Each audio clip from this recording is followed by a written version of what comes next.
looking for the latest Georgia Bulldog news in football, basketball, baseball, and recruiting, then you are in the right place. It's third down, Bryce Young's career. You need 10, play clock at 4. From the pocket, launching downfield, underthrown and intercepted. Keely Ringo has an escort down the sidelines. All the way to the end zone, and Georgia is going to conquer the Crimson Tide. Hosted by Jeremiah Stoddard and Jonathan Williams. Georgia on the mountaintop. Demons be gone, and the drought is over. National champions at long last. Just sit back, relax, and prepare yourself for these hot takes you're about to listen to.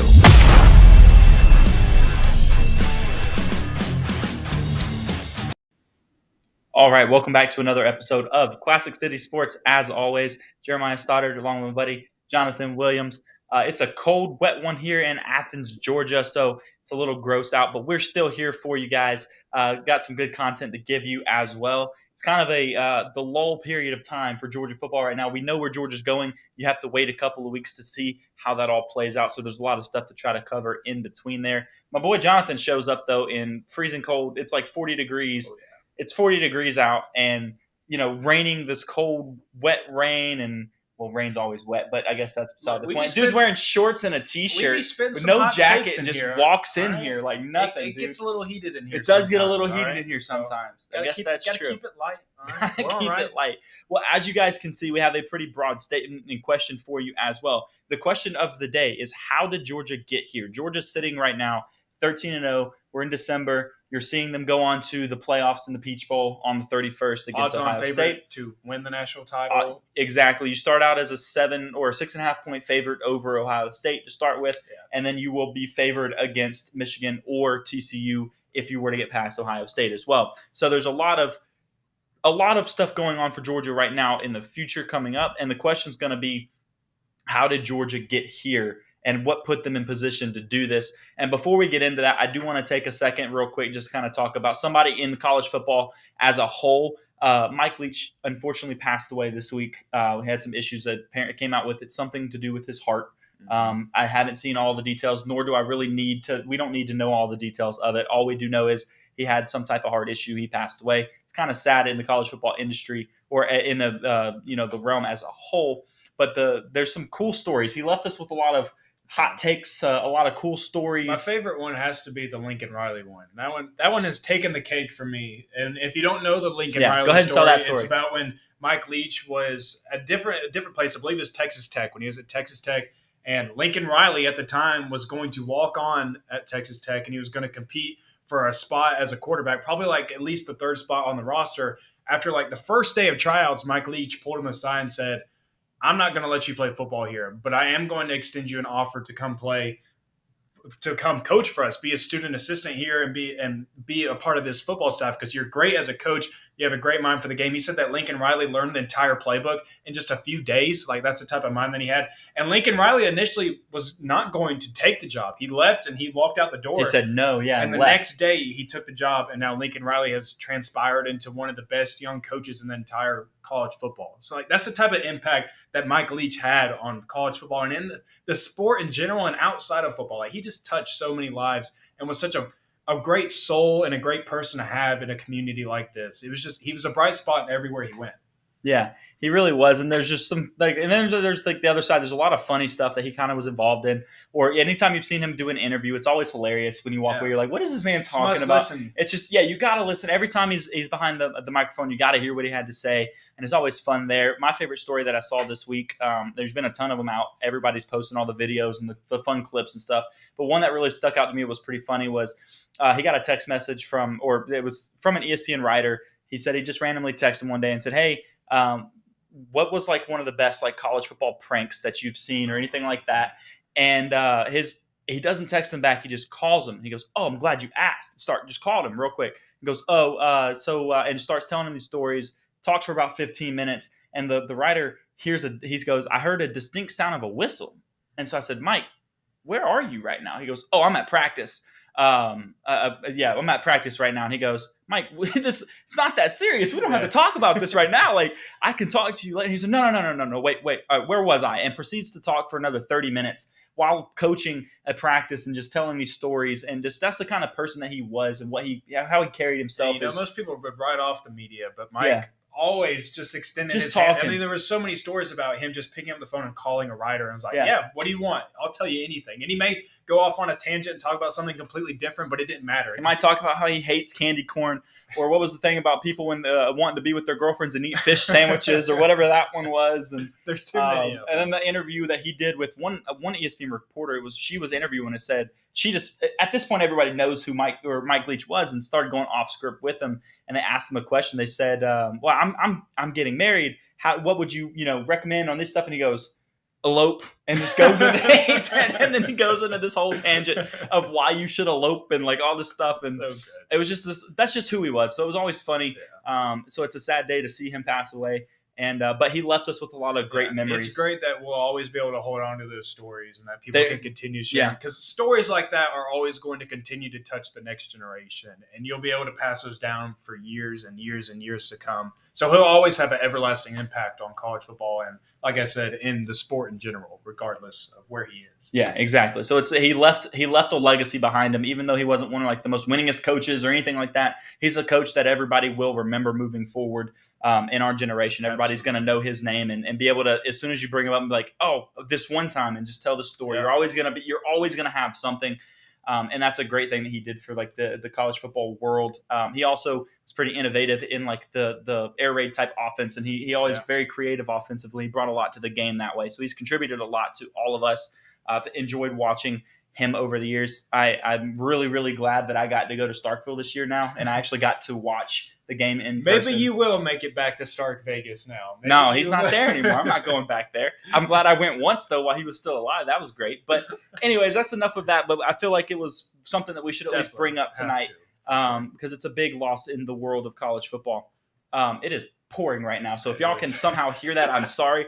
But it is absolutely coming down right now. But it's like that part in Forrest Gump is like, and it rained, and rained. Because we were talking sideways rain, staying rain. Like that's what it's been like in the state of Georgia. It's been like that for like a month now. Jonathan and I were talking about earlier. It's just been raining a lot. It's just where we're at. But also, let's get back on topic at this point. So the question of the day is, how did Georgia get here? And I'm going to open up the floor for you. Like I said earlier, Georgia sitting at 13-0. SEC champions, undefeated regular season, number one in the college football playoff rankings. You're set to play against Ohio State on the 31st. And like you said, odds are favorite to win the national championship for consecutive years, which would be the first time in college football playoff era that somebody has been able to put that together. Yeah. How did Georgia get here? Well, it's a lot deeper than just winning football games. If you go back and look at what Georgia had to get through in the offseason and really right after winning the national championship almost a year ago, there's a lot more to it than just Georgia having to win 13 games in a row and winning the SEC championship and now being at the top seed for the college football playoff and in this position to quite possibly become the first team in playoff era to win back-to-back national titles. And we're going to kind of break it down into separate sections for you because, like I said, it's a lot deeper than just this surface question of how did Georgia get here? Well, they won football games. They physically were breaking people this year, like Zach said. Yes, all of that is true, and they have dominated every single opponent they have played this year. But it's deeper than that. And when you really look into it and you break it down, it kind of sets it into perspective of just how good Georgia is this year and what they've had to go through, the obstacles they've had to overcome. I said it like I put it this way in an article. I said it's as if Georgia was giving a puzzle with a bunch of pieces that weren't supposed to match, and they formulated a masterpiece still. That's kind of how I put it, because if you look at it, if you look at the roster before this season, everything, like history of college football, everything would have told you that what Georgia pulled off this season was impossible. And we're going to start first with the injuries, because this was a big narrative last year. Yeah. George Pickens goes down in the spring. Everybody's like, oh, gosh. We don't have an X receiver. We don't know. We didn't know. We don't know what we're going to have. We had no idea who Ladd McConkey was yet. We had no idea who Adonai Mitchell was yet. Didn't even know who Brock Bowers was yet. So all you knew is you had Jermaine Burton. Yep. Kyrus Jackson, Kyrus Jackson, but George he was Pickens. still hurt a lot Yep. too, and so you didn't have him. But I'm talking after George Pickens being hurt. Then Yeah. you started seeing names like Justin Robinson started coming up as Yeah. far as he kind of started to flash in spring. We had no idea who Georgia's wide receiver was going to be at that point. You really didn't. You only had a couple guys, and it was few and far. But like you still had Blaylock, but he was hurt, and everybody was hurt. It was crazy last year. So this year, while you basically same thing happens. A.D. Mitchell gets hurt in the second game of the year. While we didn't think that he was going to be out for this long, he missed the next 10 games essentially. He got some small bits of playing time throughout the season, but he essentially missed the next 10 games and didn't come back until the SEC championship game. So that's one name. Dan Jackson, who while wasn't really a starter for Georgia, he was a major contributor at safety. He was technically the starter still. He was typically the first guy out on the field, but then Malachi Starks came rolling in very quickly. Malachi was getting a heavy snap count. Yep. And Dan Jackson was your dime package dude. So anytime Georgia was out there in dime packages, Dan Jackson was your guy back there. He goes out with a season-ending foot injury. So you have that one. Jalen Carter at one point missed 2 games. Samael Mondon missed the same 2 games that Jalen Carter did. Right after the Missouri game, missed the next 2 games. Because they both got hurt in the Missouri game, Yep. And then Tennessee week, Nolan Smith, you find out after the Florida game, he's done for the year. Tore his pec. So that's another one. A big leader and your leading edge rusher, a spot of the depth chart where you weren't very deep because on the other side you have Mykel Williams starting, another true freshman. So now you have true freshman Malachi Starks playing, and you have Mykel Williams, a true freshman. Both have been playing from the start of the season. So there's 2 things like that. And the injuries just kept piling up. Arian Smith missed significant time this year. He ends up making some big plays later on down the road. But you were just nicked up all season long, and not once, Stoddard, did that ever stop Georgia from being successful. No, and I know a lot of people, another name that you didn't even bring up right there because I think people forget, Kendall Milton was hurt a lot early on this season, and I think a lot of Georgia fans overlook him at this point because I think he did kind of slip on the depth chart a little bit after being injured, and you had Kenny and Edwards doing so well. Branson had that big game. And Branson had a big game. So you had guys kind of take snaps away from him. So he actually started the season, though. The first 3 games of the season, you had Oregon, you had Samford, and then South Carolina. He was your team's leading rusher as far as carries in each game. So he was getting the most touches in those games outside of Kenny and his receiving, because in Oregon he went for 111 yards, 117 yards, whatever it was, receiving. But he didn't get a lot of carries on the ground. Yeah. He had touches in other ways. So, but the first 3 games, that's who you get. And then he starts getting hurt. He's a little banged up. And then you start seeing Kenny and Edwards start really shining, running the ball and create that. So he kind of fell down the depth chart a little bit. But then guess what? He's healthy again, and he reminds you against LSU when it becomes a between the tackle type run game where you're not stretching the field east and west as much, and you're kind of running more of a north kind of trajectory. He's very, very good at running between the tackles like that, and he goes for over 100 yards in the SEC championship game against LSU. It shows you he can still contribute for this team at this point in time. But I think a lot of people forgot about him because of how well some other players played around him. Yep. But that just goes into another injury. Going into the season, I was huge on Kendall Milton. I told you that he would be the leading rusher on the team. Yeah. I thought he could potentially be towards close to a 1,000-yard back. He obviously had some stuff that got in the way this year, and he didn't quite get to where we were talking about. But that doesn't change the fact that at the beginning of the season, he was supposed to be your guy or one of your 2 guys. It was supposed to be him and Kenny McIntosh, and then now it became Kenny McIntosh and Edwards with a sprinkle of Milton and Branson Robinson. Let me think of the stat real quick. I tweeted a stat out 2 weeks ago, and I believe this year was the first time since DeAndre Swift, Sony Michel, and Nick Chubb that 3 Georgia running backs had more than 450 rushing yards, I want to say. So you spread it out a lot at running back. Yeah. A lot of guys got a lot of carries, and a lot of guys had big spurts, big moments throughout the year. You sprinkled in with there. But as my dad is saying in the comments right now, like this is the key. This is exactly what Georgia has done better than anybody else in the country, and why they're able to withstand injuries like they have. You have to stack recruiting classes because you're going to have injuries in the SEC. Absolutely. Yeah. Football in general, that's going to bring injuries. It's a physical sport. Every single play, you're getting hit by somebody. Don't care what position you are. Aside from quarterback, I mean, you're going to get hit by somebody. They get hit a lot too. For sure. Yeah. For sure. So that's been the biggest thing. And not only that, but the fact, like I mentioned earlier, like you had 2 true freshmen on defense starting for you. Like you developed them really quickly, and you're recruiting guys that can be immediate contributors. And that's going to get into this next topic about the part that we all knew. And the part that probably scared everybody the most was that you were losing 15 players, 8. Dude. 8 starters on defense. this 5 past first year. rounders on defense. Yeah.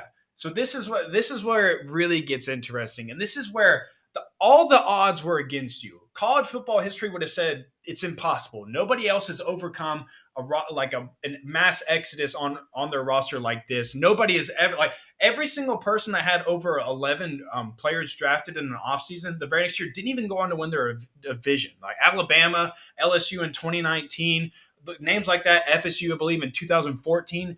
None of those teams accomplished anything closer to what they did this previous season. Georgia, back in the college football playoff, number 1 seed, undefeated. Won the conference. Yeah. After losing 15 players to the draft and 13 players to the transfer portal. 28 total players left last year from Georgia. And you know what? In this world of college football, what's the immediate answer to something like that, Stoddard? Yeah, you're going to go like 10-2, 8-4, somewhere around that range. You're gonna have a drop off. You're gonna lose a few games. But what would be the best way to solve that problem when you're gonna have that many players leave your roster? What's the best way to solve it? In this day and age, it should be the transfer portal, right? The transfer portal, right. Should be. I mean, last week the transfer portal opened up. The transfer portal window opened up, saw a record number of people enter the transfer portal in 24 hours, guys. Like over 1,000 college football players entered the portal within 24 hours. I read that number last week, I think, and it was ridiculous. Absolutely insane. So, yeah. Kirby Smart, what are you doing? You just had 28 players leave your roster. Go get someone from the portal. There's tons of them. There's great talent in there. What did Kirby Smart do? Not that. We're good, fam. Like, as Stan said, put in another 5-star. Put in another 5-star. And like, people were like, what? This guy just lost 28 people from his roster, and he's just going to run it with the class that he just got and whoever's behind them. Like, seriously, that's what we're going to do? You're going to start 8 new guys on defense? This is the trajectory that we're going to go with? And that's when all the narratives started to build. That Georgia wasn't going to be – Georgia was LSU 2019 2.0. Yep. That's where it started to go. Everybody starts saying Georgia's going to lose to South Carolina. Georgia's going to lose to Tennessee. Georgia's going to lose to Kentucky because they are so inexperienced. They're so young on defense. They don't bring a lot back. They lost their defensive coordinator. Somewhere, surely, along the road, they're going to slip up because of that. Not once did they do it. Not once. There was a couple of games that kind of scared you a little bit. Sure. Missouri was a close one. Sure. You had to fight back in that game, but it showed that you could fight back in a game like that. On the road and in an SEC environment. Now, I know it's Missouri, so it shouldn't have been that type of game, but it was. And you found yourself sitting there. You were able to overcome it, and you were able to build your way up the rest of the way. Now, I think an important detail of what you just talked about, how Georgia is able to do that, is a combination of a few things. One, a lot of recruiting back-to-back years of constantly being in the top 3. I think 6 of his 7 recruiting classes, he's finished in the top 3. Or something like that, some ridiculous number where he's finished in the top 3 every single year. And you get all of those guys, but then how do you manage to lose that many people defensively and be able to recover from it? It's because all of these guys that are played last year, except the freshmen, because they're new, obviously. Mm-hmm. They played last year. They were getting meaningful snaps last year. Kirby Smart was excellent, and Dan Lanning was excellent at getting those guys on the field and giving them an opportunity to make plays in important games and actually get the experience of an SEC schedule while they were young, freshmen, sophomores, whatever, and trying to – that way they had in-game experience when we lost everybody on defense. The young guys that stepped in had playing experience outside of guys like Malachi Starks, and you just named some linebackers. The guys that are like real young, yeah, obviously those guys didn't, but everybody else got on the field a good bit. Georgia, more than anybody else out there, rotated players constantly on defense, constantly. And especially at linebacker last year, you saw so many guys go in and out of except your exceptional guys that were obviously not leaving the field last year. Like, you didn't see Nakobe Dean come off the field last year. No. He wasn't going to. But there was a lot of the other guys would go in and out of the game. Depends on the situation of packages. Kirby Smart did not keep guys out there in any situation. He had packages drawn up for each type of guy and type of player and whatever situation they found themselves in that game. I don't care if you're a freshman. I need you because you fill this role better than anybody else right now. So I'm going to put you in to do it. He did that all season last year, and it pays dividends this year when you need those guys on every single down, and they have experience and they're ready to go. They understand what they're supposed to do. They've been in that moment. The moment is not too big. The lights are not too bright. They are able to come through for you. That's how Georgia really, really overcame, on top of excellent coaching, the depth of recruiting, all that kind of stuff. getting the experience for those young guys, unreal how much that helped. Yeah, so you had to overcome injuries on top of being a young and inexperienced roster. But that's not it. Like, we're not even done. There's still another whole area that we're about to get into right now. Another aspect of the game that Georgia had to overcome. You saw a massive roster turnover. Like we said, 28 total players. Got to reemphasize that because, guys, that's over 25%, close to it, of your scholarship roster, 28 players. You have 85 total scholarship players, so that's more than that. That's like over 25% of your roster gone. Yeah, that's close to a third or around a third of your roster. Boom. 33, 34%, whatever it would be. So completely decimated roster at this point, or what people seem to believe at that point would scholarship players, yeah. Well, then you start throwing in this. So who else did you lose this offseason? Oh, Dan Lanning. He went to Oregon. That's your defensive coordinator right there. He had to go out. He went out to Eugene, became a head coach, had a great year at Oregon. Oh, defensive backs coach Jamal Adai, he's out too. He left. Now you bring in Fran Brown. Oh, so now you're promoting Glenn Schumann to defensive coordinator, and you just brought in Fran Brown. Oh, well, your wide receivers coach, Hankton, he's gone too. He's leaving. So now we're going to bring in Brian McClendon, a guy that's been at UGA before, a guy that's familiar with the facility, a guy that was actually your interim head coach at one point when Mark Richt got fired for the bowl game. So you get him back in the mix. So that's those 3 or 4 coaches that you've had to lose, that you've lost. You've had to overcome that now. Then you add in your offensive line coach, Matt Luke. He steps away from football. You got to find a new offensive line coach. You bring back Stacy Searles, who's been at UGA before, another guy like Brian McClendon, who's familiar with the state of Georgia, familiar with the University of Georgia. So with the roster, the chaos that's going on with your roster, with being young and inexperienced, now you're throwing in coaches that you got to replace. And let me tell you, I'm going to pull it up right now, and I'll just kind of briefly go down the list of just everything that these head coaches accomplished, even though it was their first year at the University of Georgia, with basically a brand new roster, brand new players, everything. I'm going to find it for you right now. Lord, gosh, guys, I'm sorry. I'm going through my Twitter feed. He tweets too much. I do tweet too much. But while you're on that topic, he tweets a lot. Here you go. Go ahead and follow him. Here we go. So you lost your defensive coordinator, your wide receiver coach, your offensive line coach, and your DB coach. You lost all of that. Stacy Searles comes in, and UGA is a finalist for the Joe Moore Award, the award given out to the most outstanding offensive line. So you have a shot at being nominated the best offensive line in the country. So there you go. Fran Brown gets paired up with Muschamp and Kirby to then have a finalist for the Nagurski and an All-American true freshman. Okay, a compliment on its own. Schumann gets promoted to defensive coordinator. Georgia, once again, a top-scoring defense in the country. UGA has their number one option at wide receiver go down. We talked about that earlier. But yeah, it never seemed to have a dramatic impact on offensive production. Brian McClendon kept that room afloat. Every single one of these hires had a major impact on this season within their first year back at the university or their first year at the university. Kirby Smart, when he has been called upon to refill his staff, to reload his staff or whatever, it's been home run after home run after home run. This year was just another example. Wasn't there a Butkus Award finalist too? Butkus Award. Yeah, I didn't list all the awards because, 280 but characters. Add another one to it. Butkus Award finalist. Jalen Carter came close to being a finalist for the best defensive tackle in the country. Stetson Bennett was a Heisman finalist. Like, go down the list, guys. Go down the list. It's just ridiculous. Like the most prolific year of Georgia football as a whole. I think this team, as crazy as it sounds, with everybody that you lost, like what you just listed, right? All of those players, 28 players, what was that, 5 or 6 position coaches or coaches as a whole that you had to replace and overcome as well. And this arguably was a better team than you had last year. You had a better defense last year, yes, because you had those 8 starters on defense that got drafted. You had 5 first-rounders. Unreal production from some of those guys. I get that. But as an overall team, this team has been more exciting to watch offensively. They at times have been scoring a lot more points throughout the year. I think they dipped down. They're just above their season average last year still, but at one point we were scoring, 42 points a game? Yeah. About 8 games into the season or something like that. I think it's around 39 now. Somebody correct me. 39.2, something like that. Yeah, something like that. So, and last year was 38.8, something like that. So it's a little bit higher than it was last year. Your defense sacrificed a couple points per game right now, but overall, you're probably a better team than you were last year.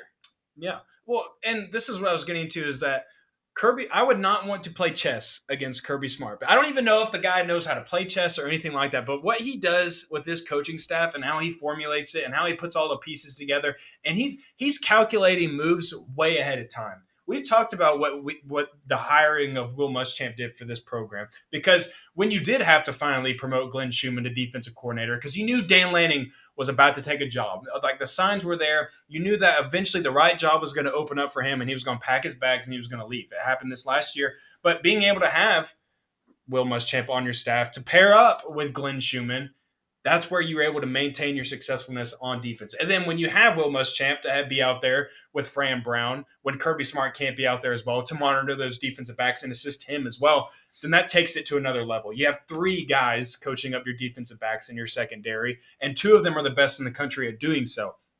And then you have Todd Monken. He has head coaching experience. You got a bunch of vets in this room, guys. Todd Monken's a big one. I know he's your offensive coordinator. I know that is his title. He does so much more than that, though. I guarantee you. I'm not in that room. I'm not in that locker room, but I don't have to be to know that. And then also now you have Mike Bobo, who you added this last offseason as well as an offensive analyst. Well, guess how that's paying off right now? Buster Faulkner looks to be heading off to Georgia Tech, and now he's about to be working with the quarterbacks now during the playoffs, because Buster Faulkner is going to be going out to Atlanta. And where that pays dividends is Stetson Bennett talked about how Buster Faulkner was the guy that he talked to on the sidelines, because Monken's up in the booth. He's not on the sidelines. You don't get to talk to him. Now he has a vet, a former head coach himself, to talk to on the sidelines and keep him even-keeled and talk to things about during the game. Those things matter, guys. Having 3 former head coaches on your staff, aside from your own head coach, those things really matter, and it makes a huge difference. Well, and even prior to like that, we had Matt Luke, who was a former head coach himself as well. But I'm glad you brought it up a second ago, and I want to touch base on this too. How important Todd Monken is to this team. So important. Super important, right? Todd Monken does not stay in place like this for this long. We've talked about this. He's only been somewhere for 3 years, one time before, right? Yeah. And this was his 3rd season at Georgia. Done this. In my opinion, I feel like he's coming back for a 4th year. All you have to do is survive the NFL wave now. Like when you have to survive that. Open up there, but this is something that was kind of telling for me, and this is speculation. So this is like my view on things, and based on stuff that I've heard in different times, or all that kind of stuff. I feel like, so this isn't like guaranteed source information, so take it as well as you value my opinion of something. The fact that Georgia let Buster Faulkner go tells me I think that Monken's going to stick around for a little bit. I would say that not only that, but because Buster Faulkner he was the guy. If Monken had left, I would put money on he's your top candidate. Now, something could change. You never know who's going to apply for the job. Bobo, for sure, probably. I feel like he would have been next in line for that job. I think also even more than that, if you just listen to Todd Monken talk when he is at the podium or people get to interview him, I believe one of the most recent quotes he gave was, "I trust Kirby Smart more than anybody else I've worked with." He seems to like being in Athens. Who doesn't? Athens is a great place to be, but outside of just the city and what it offers, just being able to be in that program, you get the pick of the litter recruiting-wise. Like, that you're going to be able to get elite talent regardless of who you are or whatever, because the logo recruits itself, but then also someone like Todd Monken is going to be able to get you elite guys as well. So, like, why wouldn't you want to be at UGA right now? And he gets to do his own thing. He gets to run his offense. He gets to have his quarterbacks. Like, it's a perfect fit for him, and especially a guy that's at this point in his career, someone that's been in the game for a very, very, very long time. Why not just stick around at Georgia? You're one of the highest paid assistants in the country. Why not stick around with Kirby Smart, who's turning upward to be the best coach in the game? And you got to think too, like, it's hard to read into what somebody wants to do next. And he's been, like you said, he's been in the NFL. He's been a head coach. Does he want to go back to the NFL? Mm-hmm. That's question number 1. Does he want to be a head coach again? It's question number 2. I don't think he wants to be a head coach in college football. Yeah, there was talks about him maybe being out there with Purdue, then that kind of quickly got shut down. So from what I was reading on that kind of stuff and the different things that came out, and were that Purdue was interested, and he kind of wasn't interested. That's typically how this goes. Schools name who they're interested in, and then people take it as like, oh, there's smoke with Todd Monken going to Purdue. But Todd Monken, it fizzled out quickly because he wasn't the one that actually interested in Purdue. But the reason I say I don't think he's necessarily interested in being a head coach of college football, he's not the biggest recruiter in the sense of, I don't think he does as much of the recruiting trail as other offensive coordinators do for their own room. I think there's other assistants and stuff that do a lot more of it. I don't think that's what Kirby Smart really cares for him to do too much, because he's like, hey man, You run my offense. Yep. We'll make sure you say who you like, Wise, and we'll send guys out to go do this and run the trail for you. Call, or you go to someone's house. You shake a couple hands on like a visits, and you talk to people there. We'll send you for a couple of in-house visits and stuff like that at times. But I don't think he's burning the recruiting trail like a lot of offensive coordinators would, and I don't think Kirby makes him or thinks that's that important for him.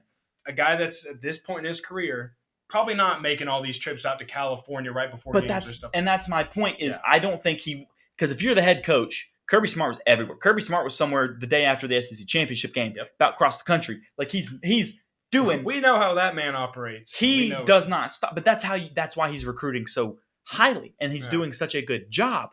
But he has got to be like I don't think he's got the drive to be the head coach in college football. So that's why I say I'm with you. I think you got to survive the NFL wave that's going to come here soon. The only appeal that the NFL has that Georgia doesn't to him right now is the fact that you don't worry about recruiting at all. That's completely stripped away from you. That is not even a concern for you. You're just there. Your sole purpose there is to call your offense and to develop players a little bit, work with specific players, and that's it. That's the only appeal that the NFL has right now over Georgia. But even then, Georgia might even be a better spot for him to be at than some. And Georgia's paying him pretty well as an offensive coordinator. So I don't know that he would go make a lot more money being like an offensive coordinator in the NFL. I also don't necessarily think that he would be up for a head coaching job in the NFL yet. I think he would have to go be a coordinator first. So it just depends on what his overall goal is in that aspect. And the only people that know that is him and probably Kirby. I'm sure Kirby knows what he wants to do, and they're on the same page. But I think a big telling point for me personally was if you get Buster Faulkner going to Atlanta kind of told me that Georgia felt like they could let him go because they're still going to have their offensive coordinator for another year or two. And you probably have a good chance of getting Faulkner back if you wanted to anyways. That was my point. So honest. I have a friend that's a Georgia Tech fan. And it's funny that you say that because he said, nah, Kirby's just screwing with them. Kirby let him take the job over there, and then come January, if Monken leaves, he's just going to pull him right back and take it right back out from under Tech. That would be funny. That would be funny to me. I'm not going to lie. Go see for yourself. The grass ain't always greener, pal. You go out there to Atlanta. You go see what kind of roster they have over there and what you're going to be, what you're calling plays for. And you tell me if you want to come back yourself, all right? I'll let you be my offensive coordinator now. Come on back. Yeah, I could. Funny. That would be hilarious. That would. I would take that. All right. So let's just break it down for you one time real quick. We're going to recap everything we just said in the last 32 minutes, and we're going to put it all into hopefully like a minute and 30 seconds for you. So before this season, before even having to make a gauntlet run through the SEC schedule and having to win an SEC championship and become the number one seed in the college football playoff, you had to overcome 28 players leaving your roster, 15 to the NFL draft, 13 more to the portal. So there's that. You had to overcome 4 coaches leaving your staff, defensive coordinator, offensive line coach, wide receivers coach, defensive backs coach, all of that. You had to overcome that as well. And on top of that, you had to overcome the injuries, the likes of Nolan Smith, Jalen Carter missing a few games, Samal Mondon, Dan Jackson, all these other, plenty more throughout the season. You Kendall Milton, Arian Smith, everybody. And history be damned with the college football of what happens when you have that many players leave your roster in a season or in an off season. The numbers tell you. You're going to have a drop-off. The production is going to drop off. You have a walk-on quarterback become a Heisman finalist. All of the odds were against Georgia putting up a season like this. Everything. Every single piece of factual information of what the history says of college football in years past says that Georgia should not be where they are now. But yet here they are, undefeated, odds-on favorite to win the national championship. And Kirby Smart is at the pinnacle, on the pedestal of college football right now because of it, because he proved every single person wrong, proved every single statistic wrong, and he defied the odds in 2022. That's what it took for Georgia to get here. All of that. While also not dipping into the transfer portal and having to refill your roster like everybody else. Like Bama takes 10 guys out of the transfer portal last year or something like that, and he goes out and gets good players at that, and then turns out they lose 2 games this season. Georgia sticks with their roster after losing 28 guys and continues to dominate college football, win all 13 games, including the SEC championship game. Perfect setup for the college football playoff and ready to make the run at the national championship again this year. Unbelievable that Georgia has been able to do what they've been able to do. Kirby Smart has done something that you don't see in college football anymore. You may never see it ever again. I don't think you will. I don't know that type of mass exodus. out of your entire roster I don't know that and you'll- your coaching yeah. staff, insane. I don't know that we'll get the chance to, because I don't know that you'll ever see someone have 15 people taken in the draft. I don't know that we'll ever see that replicated or surpassed by anybody, but you might see it via the transfer portal. I believe Texas A&M has already had 20 plus guys hit the portal, something ridiculous like that. So you might see it in that aspect of things. But man, that's what I was saying at the beginning of the episode, is if you truly break down what Georgia has hurdled over this season, what they've had to withstand, what they've had to figure out, and how they finally put all the pieces together to formulate this type of masterpiece, it truly is special, guys. I don't know that Kirby Smart will ever win 7 national championships or 7 rings or whatever. But what I do know is that nobody is doing it better than Kirby Smart is in the game of college football right now. Not a single soul has figured it out the way Kirby Smart has. We talked about what he's had to overcome as a head coach in 7 years. Transfer portal, NIL, all of this roster movement, every single bit of it. Well, in his first head coaching gigs, figuring all that stuff out on its own, roster management, he's done it all. Nobody, and I mean nobody, is doing it better than Kirby Smart is right now. Absolutely not doing it better than Kirby Smart. And even Nick Saban struggling in the new world of college football. He is somebody that has, like you said, winning 7 national championships, dominated the last 20 years of college football. It feels like you've seen nobody but him at the top all the time. Even if he didn't win, he was right there at like second or third every single year. You haven't really been able to see that type of dominance from him in the new world of college football. Last year was everybody was saying was a rebuilding year for them, and they lost the national championship game. And then this year they go on and then they lose 2 regular season games, don't make the SEC championship game, don't make the playoffs. Completely downturn of them after everything, after bringing in all of these good players. Like they took Jermaine Burton, who is a good wide receiver. They got Jahmyr Gibbs. They got many players. Labeled it the best roster in the sport. Oh yeah, people were saying things like Georgia is going to go undefeated in the regular season and then get beat by 18 by Bama in the SEC championship game. Some people were saying that. People were saying that because because this was a different Bama team that nobody's seen before. That's what we were told. Shouts to my boy Brooks. We appreciate it. He said that on our network, so I think I'm allowed to call him out for that. He did say it on our platform. So I'm just saying, that one did not age well for you, Brooks. We love you, but maybe that one was a little too hot of a take. But neither here nor there. It was a darn good season for Georgia. You cannot complain about everything. At this point, yes, it feels like anything short of going back-to-back feels like a disappointment because of how much you've done. But if you look back to where you were in January after winning the national championship game, seeing everybody transfer out, and sitting in June, right when we were sitting here talking in June, this year we looked at the schedule, and we said, it looks like Georgia doesn't really have somebody on the regular season that's going to challenge them enough to be able to dethrone them as far as an SEC East team goes. They should be able to walk through, and their SEC West opponents being Mississippi State and being Auburn. Both of those games shouldn't be a problem for you. We looked at it and we said, that should be fine. So we go, I think there's a chance that Georgia could go undefeated again. Mm-hmm. Now the problem is we think, shoot, you still got to deal with Alabama in the SEC championship game. In the offseason, you were like, what's Texas A&M going to look like? What's Texas A&M? Who are you going to get from the West in the SEC championship game? Don't know exactly how that's going to shake out. You could be really challenged at that point. But worst case scenario in our heads, you probably make the playoffs. Let me ask you this. Do you think you get the playoffs with the field that you have right now? Absolutely not. And that is a beautiful sight. I mean, no one's going to complain about that. Let me put it this way. If someone had told you before the season started that come late November, you were going to be without Nolan Smith, you were going to be without Dan Jackson, Jalen Carter was going to miss a couple games, Samal Mondon was going to miss a couple games, and you were going to be without A.D. Mitchell for basically the entire season. Would you have believed them if they said you were the number 1 seed in the college football playoff and the odds-on favorite to win? Would you believe it if someone had said that and listed all those injuries and said those are the circumstances? Do you believe that? I guarantee you majority of people would say no, because that's too many contributors that you lose. Losing A.D. Mitchell in a season like this where Kirby Smart and everybody in that room was telling you that we don't know what our depth looks like at wide receiver. We have no idea who anybody is outside of Curious Jackson, Lam McConkey, and A.D. Mitchell. That's it. The list ended there. And you lose him, and yet still here you are. Didn't drop off in production on offense or anything like that. Like, guys, man, you just can't help but get pumped up about it. I have a couple friends of mine, and we're in a group chat and stuff. We talk Georgia football stuff too.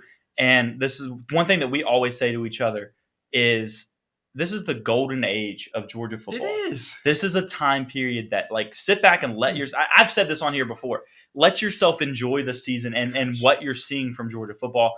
Don't sit here and nitpick at every little thing and just be wanting to complain about something when you can that's kind of why I think I take the approach I do most of the time. I'm always the optimist as far as like stuff like that. I understand Georgia's got holes on their team. I understand they've had some, bad plays by players. I love Malachi Starks. He had a couple of really, really bad plays in the SEC championship game, but I'm not going to focus on that. I'm going to say, hey, we won that game, scored 50 points. Man. We're moved on to the next game. I don't care anymore. I know Kirby's taking care of that. That's his job. It's not my job. I am a fan of Georgia football. I get to be a fan and enjoy and celebrate the positive sides of everything and not have to worry and concern myself with the things that Kirby Smart has to deal with. I became a student at the University of Georgia the day of the national championship, actually, this year. The 2022. Winning with him. Literally my first day on campus as a student, they won the national championship. I have not seen Georgia lose a game since I became a student. I watched them beat the number one team at Sanford Stadium, watch them both race LSU in the SEC championship game. We, like, fans for so long have been wanting Georgia to hang 50 on someone, and they did in the SEC championship game. So when you say this is the golden era, like, we would have killed for this. Fans would have killed for this 5 years ago when Georgia was going 7-5 or whatever they were in the regular season in Kirby Smart's first year, or those last few years of Mark Richt. Like, if someone had said you go undefeated in a regular, people would have killed for this. And you've done it in back-to-back years. Ooh, it really doesn't get any better than that. No, it doesn't. It's a beautiful time, and I'm going to sit back and enjoy it. And at this point, yes, I want nothing short of a national championship going back-to-back. At this point, I feel like the stage is set for you to be able to do it. So, yes, I would be disappointed if they were to come up short of that. But I'm still going to continue to celebrate how they are. And somebody else has pointed out to me, next year's team, most of our team is still going to be around for the most part. After this year, I don't care who you lose on the roster. Kirby Smart's going to find a way, apparently. You're going to be fine next year, and you're going to be back in the same type of situation. You're going to be in position to go for another national title run next year. And the fact that I can confidently say that at this point is the most amazing thing. I have a feeling that you'll be hearing a lot of that this coming offseason from us, especially if Georgia does indeed go back-to-back. But I hope you guys enjoyed this week's episode. It was a lot of it, and we don't mean to be these sunshine ray pumpers or anything like that, but we're just kind of putting it into perspective, showing you just how special Georgia is, and don't take it for granted, because this is literally something that has never been done in college football history, and it's happening right before your eyes. And we just wanted to make sure that you understood that. You as fans and people that are fanatics of this football team, you deserve to know what this team is accomplishing and how it's much more than just a number one seed in the college football playoff. So that is going to do it for us. Like and subscribe if you haven't already. Please do that for us. I know we hammer you guys with that about hitting the subscribe button, but you guys continue to kill it there. We continue to grow as a channel every single week, and we really appreciate you guys that stop in for the live show and are in the comment section. Even if you just listen to us a couple days later, we appreciate each and every single one of you guys. Hit us on the socials if you want. They're up there on the screen for you guys. You podcast listeners have heard it enough times by now, probably, to where you should know us by now or be following us, so we won't say it for you there. But, guys, that is going to do it for us. And, Stoddard, you get to close us out. Yeah, absolutely. And just make sure you keep up with us on social media, like he just said as well, because if you do listen to the show later on, reach out to us. If you couldn't comment in the YouTube section like other people right now, tweet at us or comment under videos when we post them. Episode, whatever. Just let us know. We love interacting with people. Constructive criticism. If you want to say something was stupid and we talked out of our butt today, go ahead and tell us. Come at us. All right. We'll respond to that too. It'll be fun. It'll be fun. Don't necessarily do that. We don't want to get in any Twitter beef, but he will. I'll no, I'm good. I'll be all right. That's usually rival fans. If it's a fan of another team, Stoddard brings the heat. I'll come for them. But anyways, the socials are below right here. And if you're listening, it talks about it in the intro and outro stuff. So make sure you check us out there as well. But as always, keep it classy in the Classic City. We will catch you guys next week. Thank you for listening to this week's episode of Classic City Sports. Take a second to subscribe, rate, review, and share with your friends and family. Feel free to reach out to the Classic City Sports Crew on Twitter with any topics you'd like discussed. You can reach out to Jeremiah at The Stodfather, to Jonathan at Dr._J Will, and make sure to follow at Classic City Pod for show updates. Check back next week for a brand new episode. In the meantime, 2 simple words which express the sentiments of the entire Bulldog Nation.